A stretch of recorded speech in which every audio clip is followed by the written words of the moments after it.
9:19 AM నుంచి నాకు కంటిన్యూగా థ్రెడ్స్ కాల్స్ వస్తున్నాయి. అదేవిధంగా దీంట్లో కొన్ని కాంటాక్ట్ నంబర్, ప్రైవేట్ నంబర్ కూడా వస్తున్నాయి. ఇంకొక వాట్సాప్ కాల్ వచ్చింది, మళ్ళా వాట్సాప్ లో వాయిస్ మెసేజ్ థ్రెడ్ కూడా అయినా చేస్తుంది ఫోన్ చేసి. దీంట్లో పాలిస్తీనీ ఒక టెర్రరిస్ట్ ఒక ఫోటో కనబడుతుంది, దానిపైన నంబర్ కూడా ఉంది. ఇది చేస్తాం, అది చేస్తాం, ధర్మం పట్ల నువ్వు అసలు పని చేయకూడదు, నువ్వు బంద్ చేసుకో, కన్వర్ట్ అయిపో నువ్వు, లేకపోతే నీకు నీ ఫ్యామిలీకి చంపేస్తాం.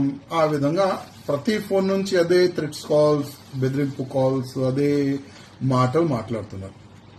నేనేం చేసిన అంటే, నీ ఎన్ని నంబర్ ఉన్నాయిరా అని నా అడిగిండు.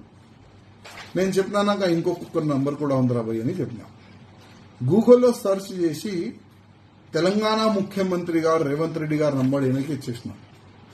నంబర్ ఎందుకు ఇచ్చిన అంటే, అప్పుడు మన ఎక్స్ ముఖ్యమంత్రి గారు కేసీఆర్ గారు ఉండే, అప్పుడు కూడా చాలా వరకు కంప్లైంట్స్ నేను ఇచ్చిన.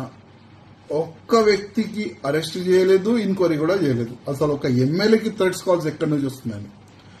ఇప్పుడు ఏంటంటే కనీసం రేవంత్ రెడ్డి గారు అయితే నేను నంబర్ ఇచ్చిన, రేవంత్ రెడ్డి గారికి ఒకవేళ అయినా ఫోన్ చేసి థ్రెట్ చేస్తే అప్పుడైనా ఒక మంచిగా ఎంక్వైరీ జరుగుతుంది. అప్పుడైనా ఈయన అసలు ఏ కంట్రీ వాడు ఉన్నాడు, ఈయనకి సంబంధించి ఈయన చెప్తుండు భారతదేశంలో మా మొత్తం స్లీపర్ సెల్స్ ఉన్నారు, అది ఉంది, ఇది ఉంది, నీ తెలంగాణలోని హైదరాబాద్ లో చాలా వరకు మా వ్యక్తులు ఉన్నారు, ఎప్పుడైనా ఏదైనా చేయొచ్చు అని కూడా ఆయన చెప్తుండు. అప్పుడైనా రేవంత్ రెడ్డి గారికి నా మెసేజ్ కానీ ఫోన్ చేస్తే అప్పుడైనా ఒక్క ఎంక్వైరీ జరుగుతుందని రేవంత్ రెడ్డి గారు కూడా నంబర్ ఇచ్చేస్తున్నారు, జస్ట్ ఎంక్వైరీ గురించి. అంటే ఒక ముఖ్యమంత్రి, అంటే ఒక ఎమ్మెల్యేకి థ్రెట్స్ కాల్ వస్తే ఏం పట్టించుకుంటలేదు కదా పోలీసు వాళ్ళు. ఒక ముఖ్యమంత్రికి థ్రెట్ కాల్ వస్తే ఏదైనా పట్టించుకుంటారు, ఎంక్వైరీ చేస్తారని ఆ ఉద్దేశంతోనే మా ముఖ్యమంత్రి గారు కూడా నంబరు ఈయనకి ఇచ్చిన. చూద్దాం ముందు ఏమవుతుంది.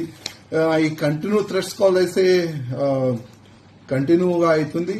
అసలు ఈ థ్రెట్స్ కాల్ ఎప్పుడు బంద్ అవుతుంది మాకే తెలియదు.